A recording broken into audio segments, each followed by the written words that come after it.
Hey, welcome to the Hive with Us podcast. I'm your host, Daniel Martinez. Today I have special guest Joel Friedland from Chicago.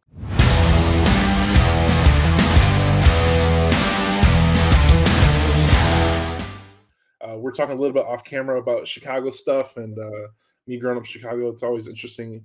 How long you been in Chicago, by the way? I grew up in Highland Park, which is a northern suburb. So I've been here all my life, 64 years. Wow, Yeah. it's quite a journey. Yeah. I love Chicago, but not in the winter. In the winter time, I go to Florida for a few months. How long you been doing that? Just the last few years. My kids grew up. I now have grandkids. My kids are adults, so we don't have to be here except to play with the grandkids. Yeah, I live. I try not to go to Chicago in the winter. I still have family in the Chicagoland area. It's just like I hate the cold, and I used to work outside because I think we talked about that. I used to work outside, and I was like, I had the full like 3 layers of clothes, like winter, like special military boots that protect you from freezing, Yeah. and it was. I had all the works. I do not miss Chicago. The only thing I miss from Chicago is the food. The food is Yeah. amazing. It's top notch. Um, I do recommend. But other than that, I'm good. My wife, she's like, "Let's move to Atlanta." I'm like, "Let's go. When do you want to go? Tomorrow or next week?" Like, I'm ready to go because man, that weather was killing me, and I always felt like crazy about it because my dad worked on the roads. He literally worked outside for 30 years. I mean, I don't know how my dad did it, but as soon as I got the Tough. first opportunity, I'm out. I'm out. Yeah. I'm with you on that. But I'm glad you at least get the opportunity to go to Florida because that's something I would do if I'd still live there. The weather is nothing to be trifled with. It's Uh, great in Florida. Florida's great in the winter. yeah, 100%. So, real quick bio, what you've done, how long you've been doing it for.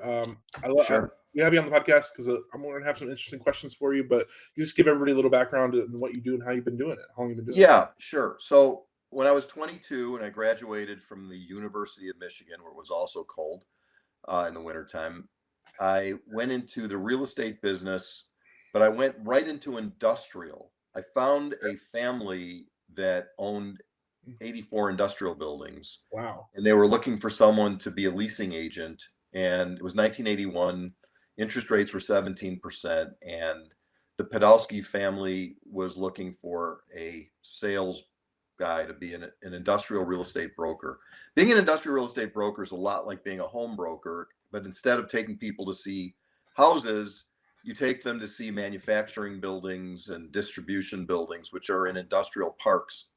There's millions and millions of people in this country who work in industrial buildings. Yep. In the Chicago area, we have 1.5 billion square feet. We have 16,000 buildings. So when I worked for the Podolskis, they had a bunch of vacancies because the times were tough. It was during an economic downturn. And I went door to door canvassing to find tenants for their buildings in industrial parks. I would park my car in an industrial neighborhood, and then I'd go stop in and I try to get to see the owners of manufacturing companies. The buildings we work on are called B and C industrial. They're much smaller than those gigantic things you see on the side of the tollway that are being built now for Yeah. Amazon. Yep. And so it's a different animal. We have a lot of companies that make stuff. Everything in your house, everything in your office, everything everywhere you go, it's made up of many components that were all manufactured in an industrial building and then brought together. And many of those components are then assembled to make other products. Like if you have a microphone, there's got to be 200 pieces in it. That means literally hundreds of companies are a supplier to the microphone manufacturing company. Yep. So I ended up learning about that, and I ended up making relationships as a broker for 10 years with hundreds of wealthy people who own their own businesses. And that gave me the ability to, because of those relationships, start syndicating and buying property with those friends and clients becoming my investors for 20, 30, 50, $100,000 each. And I started putting deals together to buy the buildings that I used to broker. And I still am a broker, by the way. I'm Okay. still an industrial real estate broker. I do fewer deals on a selective basis for clients that I love. There you go. And it's a good living. If you lease an industrial building uh, for $2 million a year for 5 years, it's a $400,000 commission. So when those come up, I still do them. But mostly, not mostly, about 2/3 of my time or half my time, I'm looking for buildings in Chicago, laser focused, because there's so much here. I don't need to go anywhere else Yep. to buy buildings and syndicate them to a group of 60 investors or 80 investors or 100. And we own the buildings long term, and we try to make an 8% starting yield, and we try to make profits when we sell them. Okay. Um, I talked to a lot of a few industrial brokers, and I never heard this term until I talked to one, but the where you get part of you get paid up front for finding a tenant, which is like the first 3 months, then you might get a paid a portion. No, Oh, you get it all up front almost everywhere in the country. There are a couple markets where they pay as you go, mhm, but if I make a 30,000 square foot lease as a broker with a tenant, and it's a 10-year lease, let's say, and let's say the rent is $10 a foot, which is 300,000 a year, it's $3 yeah, million. The commission on that's about 4.5 or 5%, call it 5%. So it's 150 grand, and it's all paid on the day they sign the lease. wow, okay. Yeah. Yeah, I was talking to somebody and they said that they get paid partial, like they get paid for like a portion of the rents for years. That's in very, very few markets. Almost every market is pay it up front. Okay. See, nuances. Yeah. I had no idea. I'm very new into the industrial space. I'm actually from my prior experience. I've dealt with a lot of like shipping companies and pick and pack, and a lot of that because I used to be a truck driver too, and I would deal with shippers and stuff like that. So I've been on the other side of it. So I've seen a lot of the warehousing from my point of view, and like some of these warehouses they'll have like one or two employees and they just sit around and then whenever a truck shows up they load it up and it's just like storage. Yeah, we have bigger companies than that. Most of our buildings that we own, for example, we need a lot of parking spaces because a lot of people work there. Yeah, But if a building is 30,000 square feet, generally speaking, they have 30 employees. It's usually about one employee per 1,000 square feet. And if it's a manufacturing operation or if it's heavy on sales office or administrative office, it yeah, could be more like two people for every 1,000 square feet. wow, So we own a 50,000 foot building where they make protein bars, okay, and it's 50,000 feet. He has 80 employees.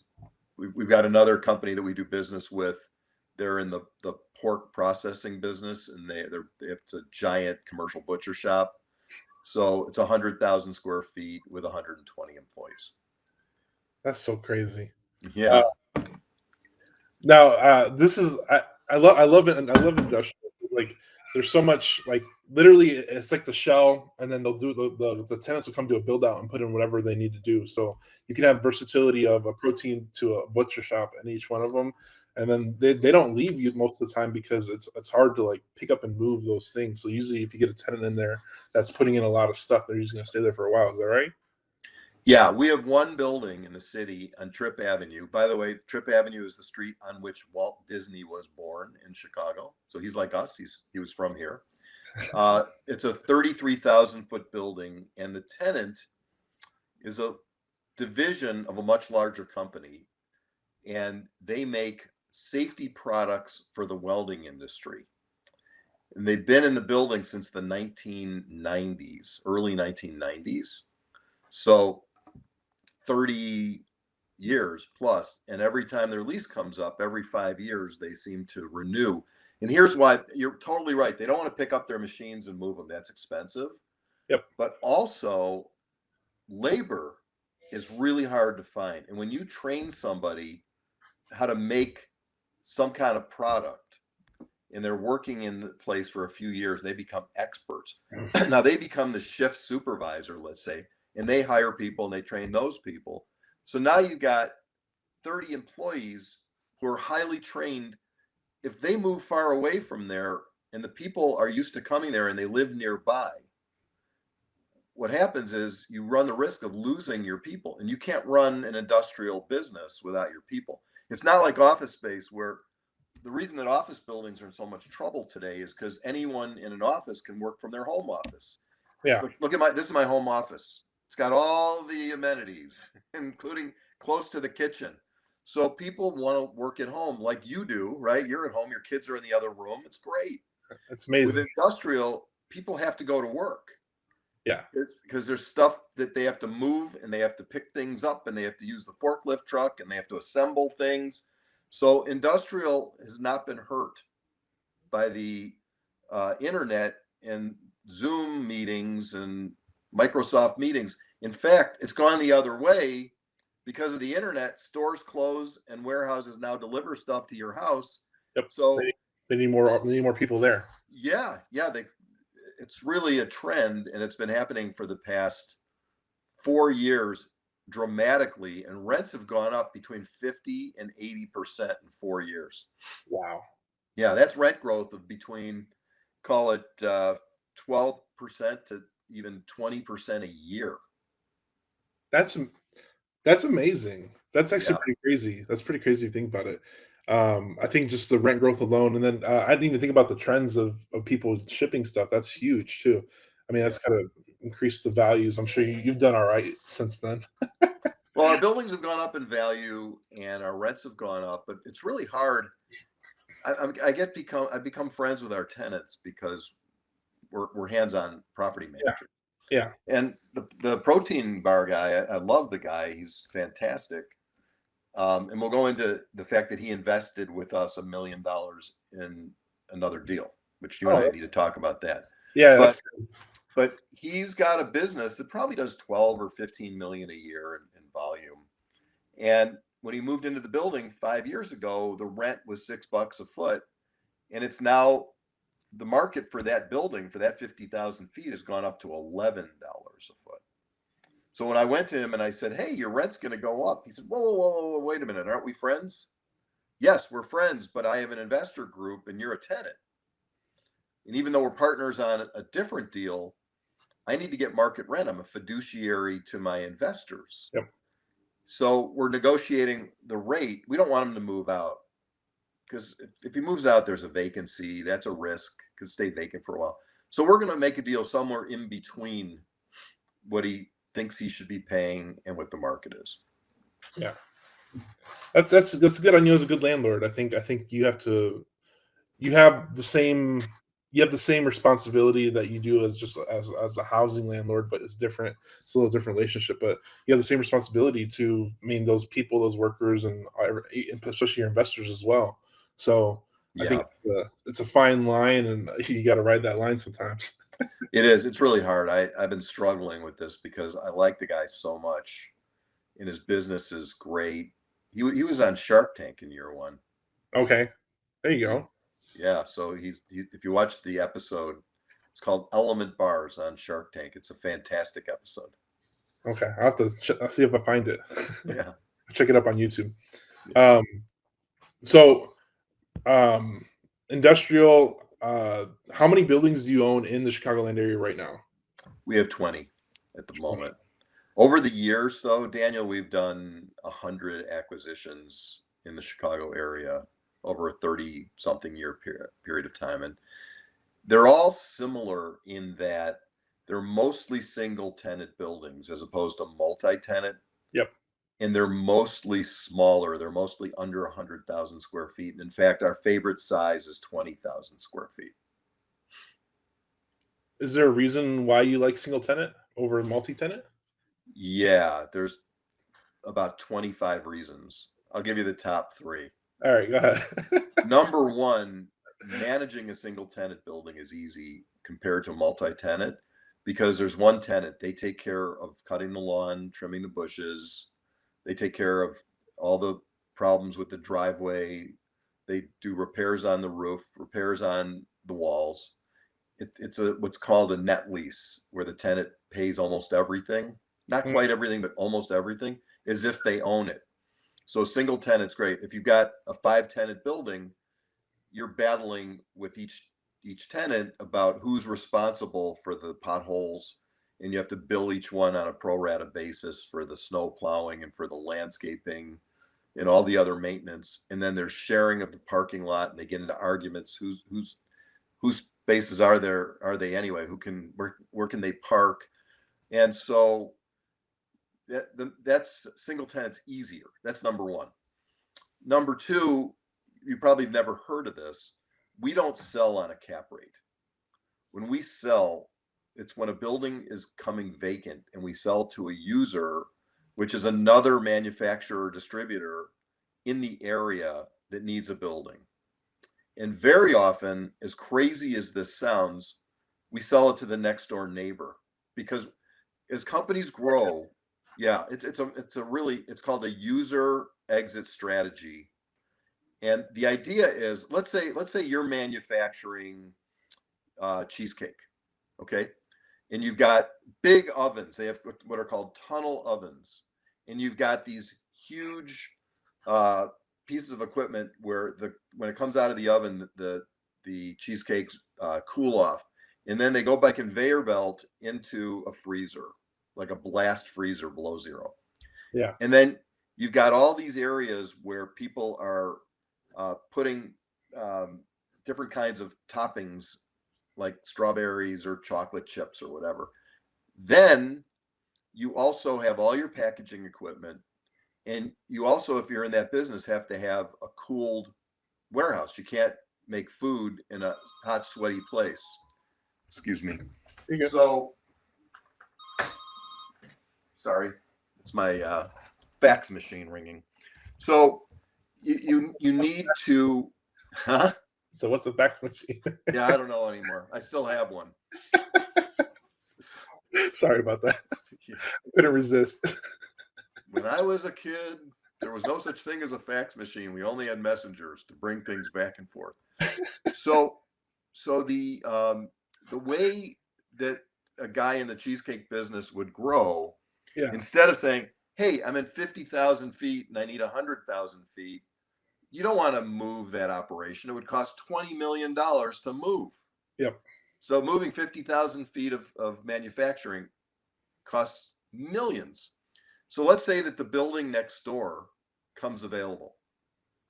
And let's say the buildings are separated by just a parking lot. And you could have an overhead door in one building facing the overhead door in the other building. And then you could build a small passageway where there's a roof and walls, and forklift trucks and people can go back and forth between the two buildings. Then you save the $20 million of the moving cost by buying the building next door. So let's say that the building next door is another 50,000 feet. 50,000 feet in our market today would probably sell for $5 million, $100 a square foot.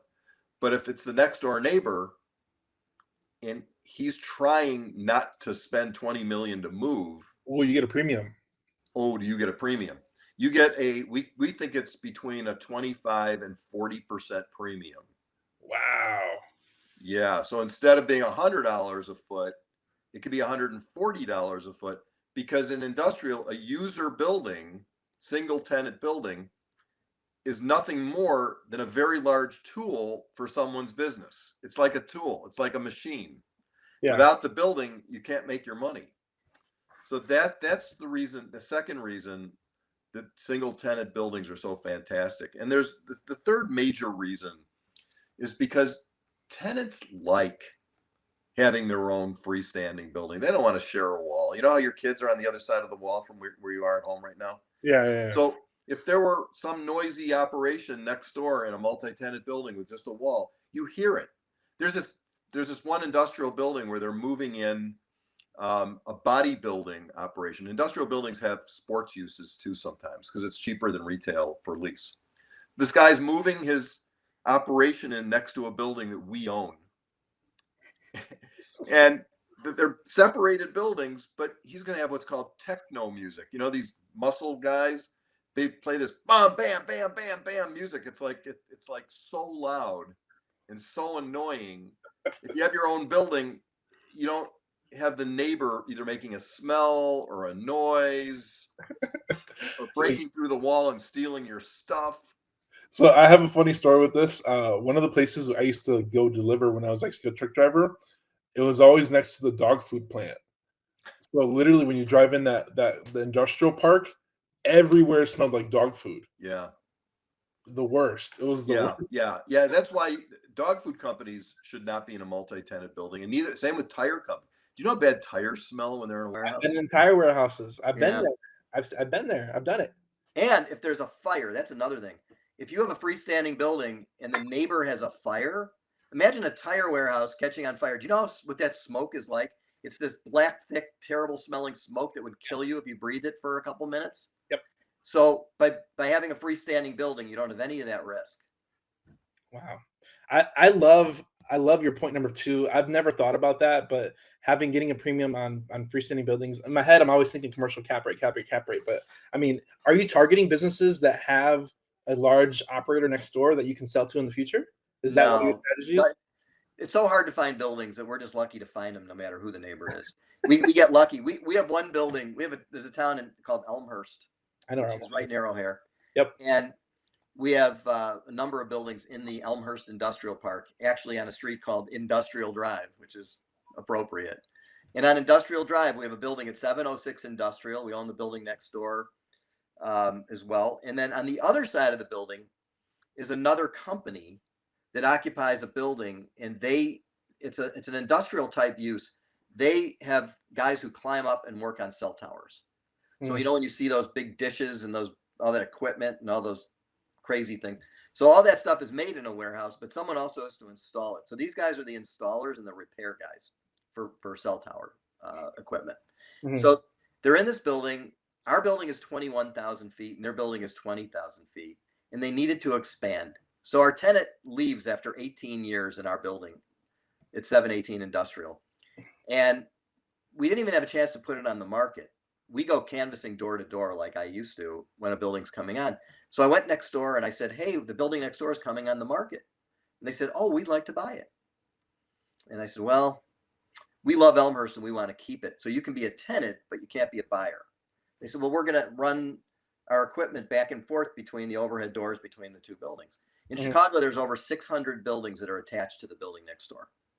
Wow. Okay. Yeah. And so we said to the guy, you have to lease, we will not sell. So he's desperate. He signs a lease because he has to be there. It's next door. Yeah. And it really, the rent didn't even matter so much. He would pay a little extra to be next door. And every so often, like every few months, he sends me an email saying, Joel, I want to buy the building next door and I will way, way, way overpay. You ever hear anybody say that? That's a good sign. That's a good sign right there. You ever sell a property where the buyer says, I'm willing to way, way, way overpay? That's good. That's a good email. Yeah, only I said it to my partners. I said, look at this. It's like he actually said the words. And our answer was still no. You're gonna wait. We're gonna wait for a rainy day. I'm gonna die owning that building.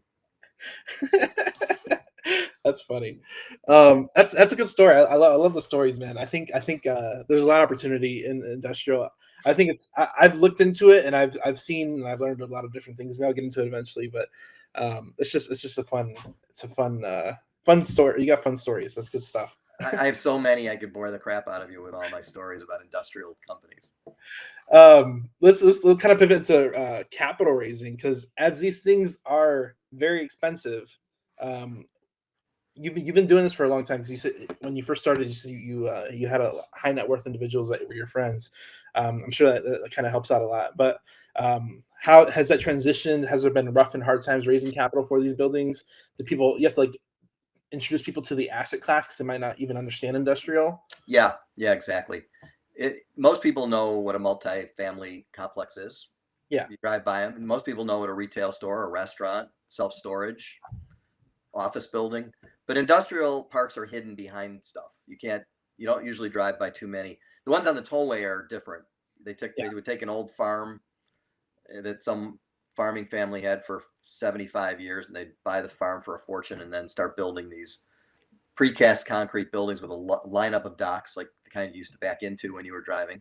Mm-hmm. And they have offices on both ends, so they could divide it in the middle and lease half to one company and half to the other. Or in quarters. They don't like to divide them. Today, they try to lease the whole 500,000 square feet to Amazon or someone like that. Yeah. Every major company, Michael's Crafts, they have a giant warehouse. Every company that makes a product or sells a product has a giant warehouse somewhere, and sometimes many medical supply companies. There's a company called Medline that's operated out of Chicago. They have 50 industrial buildings of great size. They need an entire real estate department inside the company just to manage their industrial buildings. That's a good But problem. the ones we work on are much smaller. And the reason they're smaller, the big ones are owned by pension funds and they have unlimited money, really. And they'll take a much lower return. My investors won't take a 5 or 6% return. They need to start at 7 or 8. And it has to have some real upside, and it can't be tied to a cap rate sale, because a cap rate sale doesn't work if cap rates are going up. And right now they're going up. Yeah, it fluctuates. And if you buy at a low cap rate and sell at a high cap rate, you lose a lot of money. It's a lot of zeros. Yeah. So my investors are. I'm going to ask you a question. Do you know how much money the 1%ers have as a net worth? Because I have all these facts and figures. I would say the 1%ers probably have 1 to 5 trillion. Okay, so the 1%ers, I'm not talking about in total. I'm talking about each person. $11 million as a person or as a family. Okay. Yeah. It is in the trillions. You are correct. Absolutely. There's the 1%ers have far more money than the lowest 50%, which that's a whole political discussion. Yeah.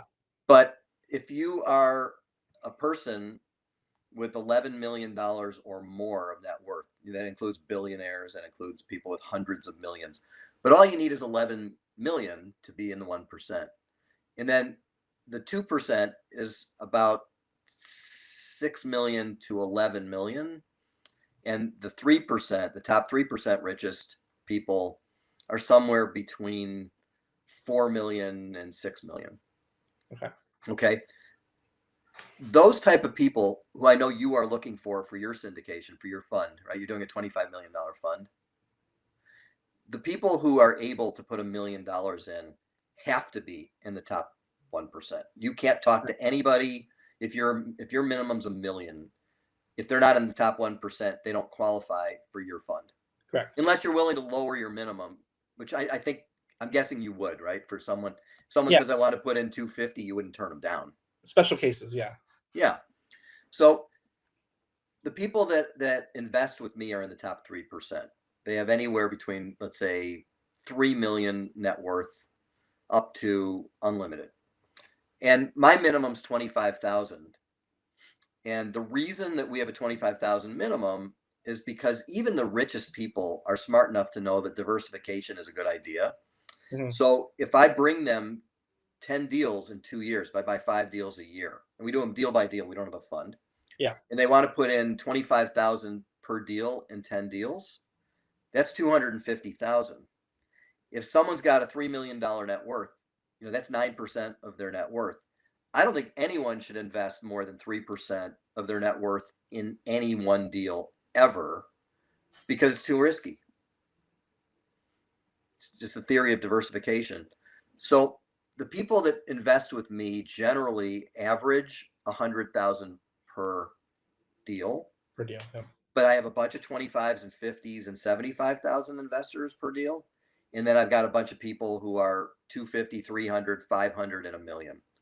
We don't have too many people higher than $1 million, because our deals are $3 million to $5 million. And if I had someone that wanted to put in $3 million, they would own 60% of the deal. Yeah. So it's a balancing act. If I did a fund, I could raise a lot more from wealthier people at higher numbers, but we don't do a fund. Okay. How long have you been running that syndication model? Since 1989. Wow. Yeah. I was born in 92, by the way. So when you were 3 years old, I was doing about my 8th deal. -3. Right. You know how you get rich? I'll tell you how you get rich. How do you get rich? Tell me, Joel. You live long enough. I've got my investors that invest with me in the big numbers are old. I don't have too many people who are in their 30s and even 40s, certainly not in their 20s, who invest large amounts with us. because they haven't made their fortune unless their parents died and they were rich and they inherited money. I love that you say that, because I think a lot of people they put too much pressure on themselves to become rich when they're young, but really an amplification of time gets you there. Yeah, it does, and it's being frugal as opposed to being a big shot. You don't need a fancy car when you don't have money, because that's stupid. That's ego, right? And you don't need a fancy house when you don't have money. That's ego. So the people that invest with me, generally speaking, are like the millionaire next door people from the book. You wouldn't know how wealthy they are based on the way that they live generally, because some of them have their own airplanes and some of them have houses in multiple cities, south of France, Bahamas, whatever, Hawaii. But for the most part, people who are in the top 1% but don't have hundreds of millions, they don't want to run out of money. And you can outlive your money if your lifestyle is too high. Yep. 100%. And I'll tell you one more thing. The other way to get rich is to not be a gambler. You can get rich young by being a gambler and taking a lot of high risk, high reward. But in high risk, high reward deals, you're going to lose your money most of the time in those kind of deals. Most of them don't work. So the key, in my opinion, to great wealth is to be careful, not be an overspender, build a great business, have consistent income coming in from your business, and eventually maybe sell the business for a fortune. And now you have like a big nest egg, like 200 million or whatever. But those people have worked very, very hard. And many of them who sell their businesses are the children and grandchildren of the founders. Yeah. Can you give a tip to how do you find these high net worth people? As far as like where do they hang out? Do they go to the country club? Do they go to a cigar bar? Everywhere. There are people who go everywhere. You don't know who they are because they're on their forehead. It doesn't say $80 million net worth, so you can't really tell. So they're at restaurants. They're on vacations. They're at the grocery store. Do you know the best place to meet wealthy investors is in a grocery store in a wealthy neighborhood? That's the best place. Or how about at the cleaners, picking up your dry cleaning? My partner was a guy named Lou Savage. You ever hear of the TV show Boy Meets World? Yes, I've heard of it. Okay, there's another show called The Wonder Years. My partner, Lou Savage, was the father of the stars of those two shows. And he was from Chicago. He lived in Glencoe. They had to move to LA because his kids were on TV. So now they're in Los Angeles. And unfortunately, he has passed away, but the kids are still alive, and the mother is. Lou used to tell me that he met most of his good clients picking up dry cleaning at the cleaners in his neighborhood. Because you'd be standing there waiting for them to like sort the pants and the shirts and all that. And while you're waiting for someone who's sorting, you talk to the person, you say, "Hey, how you doing?" "Good." "Well, you got a lot of pants there." Yeah, I love Levi's, or I love the Muggsy brand or whatever." "Oh, wow, what do you do?" "Oh, yeah, well, I have a company. I manufacture those mats that go under the chair at people's desks." Yep. "Company that makes those, that's me." And so now you know that he's got a lot of pants and he owns a company that makes floor mats for the desk chairs. And so then Lou would say to him, "So where are you located?" "Oh, I'm in Elk Grove Village over near O'Hare." "Oh, cool. I'm an industrial real estate broker. I help people move their companies." "What street are you on?" "Oh, I'm on Morse Avenue, 1001 Morse." "Oh, you know what? I own the building across the street from you." "Oh, that's cool, Lou. Wow. Yeah, I have the building at 1050 Morse. So, hey, listen, here's my card. Give me your number? I'll give you a call." "Oh, sure, Lou. Here, put it in your phone."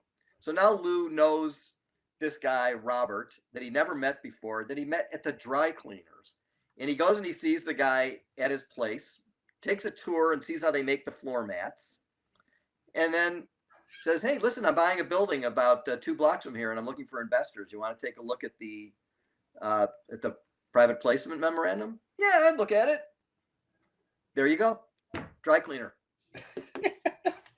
Makes it sound too hard. I think this is I like that question because I think it's a very old school way of doing things.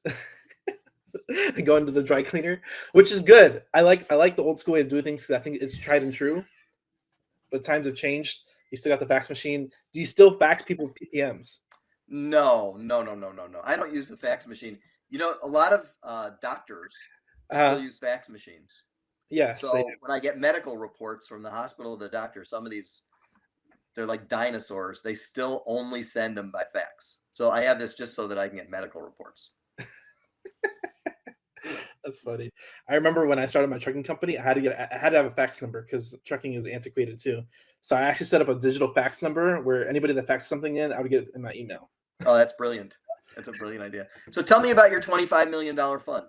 So we are raising $25 million for land acquisition. We buy and seller finance land to individuals. So we take a large acreage that people can't buy, and we break it down and sell it back to the individual people again because it's too large to afford.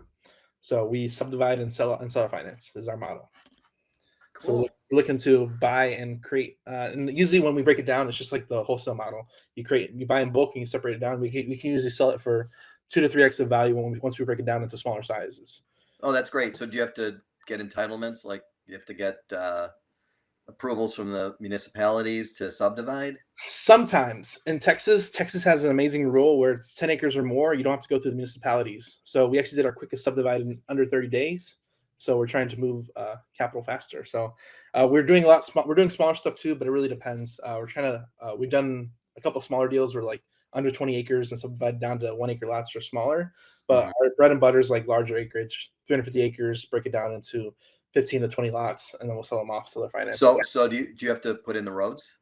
No, we're hunting for properties that have a lot of frontage. So we cut off the roads. So we're not actually putting in any infrastructure. I see. And then no water, no sewer. Water, sometimes we'll have to put in a water line. It depends how close we are to the city. Or if we're in rural areas, sometimes we have to put in a well, and we can actually do a shared well using a mud district in Texas. Yeah. And that's how we create water. And then septic is anything over 3/4 of an acre. So essentially, as long as we have electric, which electric's everywhere, we can get water access, and they can put a septic tank. They're good to go. Sounds like a great model. It's if you don't have to do the infrastructure and you don't need to go through the municipalities, it takes every problem that would make you like not sleep well at night off the table. It's really smart. I love it too because it's a lot of like developers, they take on all this inherent risk when they take on building infrastructure. And infrastructure, when you go to county spec, you got to put roads, sidewalks, curbs, fire hydrants, all that stuff. And usually what we're doing, we don't have to deal with that stuff. So it's usually skirting the rules and knowing the law in that state or county. Do you have anything right now that you're currently dividing? A lot of things. A lot of things. We have like 12 million under contract right now. What cities are they near? They're all in Texas. We have stuff from the main area. We do a lot of stuff in like Dallas, the Triangle, Dallas, Houston to San Antonio and Austin, of course, and then we'll do stuff in the middle. So that's usually our given area. We did a 350 acre deal outside of Dallas and Greenville, Texas. We have a lot of stuff in San Antonio because that's where our partner is based out of. So we do a lot of stuff around San Antonio, but we'll go anywhere in Texas. So my son-in-law is from San Antonio. Oh yeah, and he thinks he knows everything about barbecue. You know, barbecue is a big deal, right, in Texas. Mm-hmm. So he says, here in Chicago, where he now lives with our daughter, he says, the Chicago area doesn't really understand good barbecue. But I will tell you that there is a restaurant here called Smoke. Okay. And he has been there, and he says that may be as good as anything in Texas. And I'm going there tomorrow to buy food for Thanksgiving. As we're talking, it's just before Thanksgiving, so it's November. And I'm going to go there and I'm going to just get tons of food for a big group that we're having Thanksgiving with at Smoke. It's the greatest place. That's sounds like a plan. I think I love Chicago. Chicago has good food, and this is where like I love Chicago food is a crazy place, but there's always good food in every specialty. Like if you're German, Jewish, Chinese, it doesn't even matter. Like Arab, it's the best. Oh yeah, we have Mediterranean food from every culture. We have Hispanic food from every culture, and yeah, I mean there's so many great restaurants, so many, like hundreds and hundreds of great restaurants. Chicago is an incredible city. So let me ask you, if you don't mind, another question about your model. Hit me. So you think that you're going to have $1 million minimum for the fund? I don't know. This is my first time doing it. We're gonna failing forward and figuring it out, but yeah, we're gonna try and do that. Where will you get those investors from generally? At first, we're trying to pull a list and do some type of marketing. We do have people that are already interested at that price point, and then we might do ads to target them directly using some type of Facebook, Google, or both ads. Yeah, you'll have to let me know if that works. I don't know if it works. It may. We did some marketing to find new investors because our group of investors is large. We have 250 investors. But from time to time, if we do a new deal, not every one of them will go into every deal. So in fact, probably 80% won't go into our next deal. We don't know which 20% will go into the next deal. So if it's 20% of 250 investors, that's like 50 investors for any given deal. So if we're raising at an average of 100,000, if we're raising 8 million, I need 80 investors, which is 30 more than the 50 that I've got on average. Which still means you need to get like 100 more to fill up that 20%. So I need to get more. Well, it depends. If they're at 50,000 or 25,000, it takes a long time. But what we do is we hire marketing firms to help us put our name out there to new investors. And it doesn't work that well. The cleaners is a better place to meet a new investor, the grocery store, or a referral from an existing investor. We get a lot of people who have a family, like 2 cousins and then a sister and then an uncle. And it seems to multiply by referral that way. But you can't count on that. So we do a little bit of advertising. One of the things that I find is the most effective is being on a podcast like this, and then the audience of the podcaster is a different group than my group, and maybe one person might call or email us on the website from hearing me on a podcast.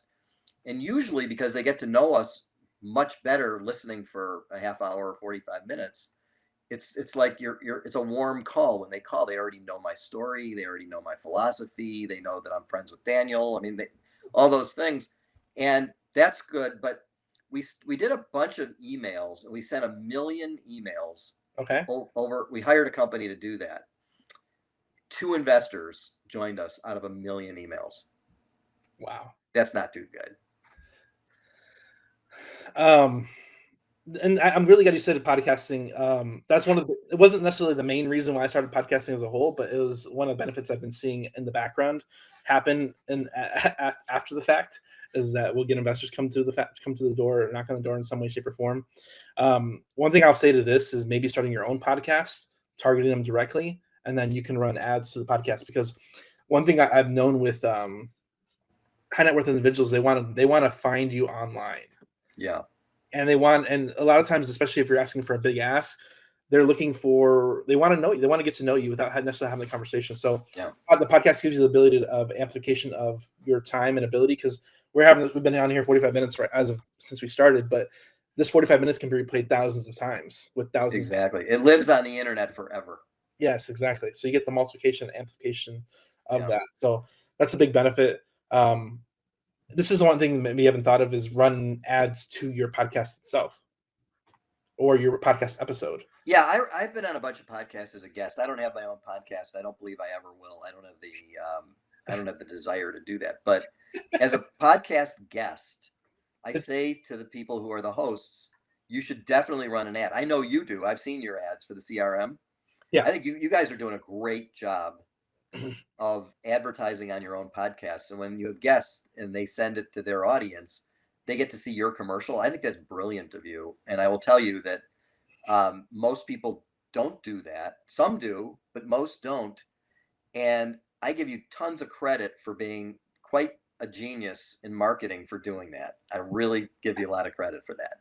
Well, the other thing is, I learned this just from watching people online, is that you can have sponsors where you bring in sponsors, but you get the best amplification when you're the sponsor. So I sponsor. Well, I'm not going to do my own podcast. I would rather be on 100 podcasts as a guest and not Yeah. have to produce anything. Yeah. And I'm sure it would pay out beautifully. It would have lots of benefits to have my own podcast, but I'm just not going to do it. I'm 64. I'm going to leave it to you young guys to be the host. I'll just be a guest. I understand. I understand. I think when I'm 64, I think I'll be a definitely different person, and I'll be a little bit more relaxed. And right now, I got time. I got time to build up and grow. So I'm like, how many kids? 3. So yeah, you're a busy guy. 3 kids, a business, a podcast. I mean, you are in that time of life where everything's going on. I'm in the time of life where I have time to think about things and relax and go on vacations and Go to Florida. I went to Panama this year with my wife. It was one of the greatest trips we ever had. That Panama Canal is really amazing. In the history of it, I have a book. It was written about the disaster that happened when the French tried to build the canal, and people were dying of all kinds of diseases because of the insects. Yep. And the Americans came in and had a different way of doing it and figured out a way to kill the insects so that people wouldn't die of the diseases. But when you see those giant ships going through there and how they connect the Atlantic to the Pacific, it's fascinating. And that's all part of the supply chain, which is what you and I are talking about for industrial products that are in industrial buildings here in the States and Canada and Mexico. They all come from China or Vietnam, India, and it's an amazing thing. They stack up thousands of those containers, 16 wide by 20 high, and they just float across the ocean and bring them to the ports here. And then they put them on railroad. By the way, Chicago is great because the railroads all converge through the middle of the country, which is us. Yep. And so do all the trucking lines, all the major tollways. So Chicago is amazing because it's the hub. Mm-hmm. I used to get stuck in a train every day. And if you're not from Chicago, you don't know what I'm talking about. Yeah, there's railroad crossings, and you sit there for 10 minutes waiting for the 160 cars to pass. 160 rail cars. Used to count them. Like if it has 2 engines, it's 130 to 160. If it's got 160s, yeah, you have to find an alternate route. When you get stuck there, you have to do a U-turn and go a different way. People don't understand. People don't understand if you're not from Chicago. The funny thing is, those a railroad crossing that had 2 tracks. It was literally 2 blocks away from my house. So I was always dealing with trains my whole life. It was the worst. Yeah, they're good for industry, but bad for people. Yeah. What is a quote that is yours or somebody else's that you resonate with? What's a what? A quote. Oh, a quote. Showing up is 90% of getting something done. Yeah. Showing up. So many people think about doing something and they just don't do it. You just have to go. Going to the cleaners, sending out the emails, making the calls, being on podcasts. You got to be a doer. And so showing up is 90% of getting something done. I always equate this to a lot of people want to become successful, but they don't even walk out the front door to become successful. Yeah, they're in the dream world. Yeah, I'll make it there. All right. Yeah, dream world without action is not a thing that results in any success. Yeah, that's a good quote. I like that one. Where can people find you online? I got BritProperties.com if they want to invest with you. Anywhere else? And where can they find all your podcasts? They're all in one spot? You can get them on BritProperties. Okay, there you go. .com, and it's 1 T in Brit. A lot of people can't get to us because they've tried to make Brit into two T's. But we've got a lot of the podcasts on there, and then on the internet, of course, my name, Joel Friedland, YouTube, and then I don't know, I've got maybe 50 that I've done this year, and they're all pretty similar. I'm kind of getting sick of the same thing in everyone. This was better. Was this different? Yeah, this was different. This is better. It was better. I don't want to say it's better because that's not fair to everybody who did a great job. It's better for me that I'm not saying exactly the same thing again. I have a mentor who's been my mentor for 42 years, and he watches all of these because I send them all. His name is Steve Podolsky, and he sent me an email the other day. He said, "You know what? He said, I didn't like the last one. I said, why not? He said, well, you didn't mention my name. I said, I'll mention his name. How you doing, Steve? There you go. Steve Podolsky. The man is the best industrial real estate thinker of anybody I've ever come across. But he also said, I didn't like it because you kept doing the same thing you always do. Change it up, man. So Daniel changed it up. This was really much better. Better for me, not better. Again, Whitney, I'm not saying that. you know, we got all these really great ones, you know, Chad Griffiths. We got all these great guys who've done wonderful podcasts. But I need to figure out how to do something different that's going to be a little more interesting, informative, and entertaining than the prior ones. Well, I'm happy to help contribute. Thank you. In my own little way. Thank you. Shout out to Steve. Thanks for watching. Thanks for tuning in. Nice to meet you. For everybody here, go like, share, subscribe. Thank you, Joel, for coming on. Thanks for sharing some knowledge. I learned a lot. So I'm excited. Hopefully our listeners learned a lot too. I learned a lot too. I really think your idea of going for the high minimum is pretty brilliant as well, because you don't have to, it's not as much work, but you also will get to your goal if you're successful at it. If you were going in 50s and 100s, you'd have to work for years to get to 25 million. So I think that's very thoughtful, and I'm encouraged that you're going to try it, and I think you'll succeed. I think ambition. A lot of people, I go by this motto, is that you got to dream bigger than what you think you can accomplish. So I just shoot for the moon, and I'll get close enough. I love it. I think that's great. I shoot for the moon, get close enough. For everybody here, go like, share, subscribe, share it with a friend. We'll see you in the next episode. Go check out BritProperties.com with 1T.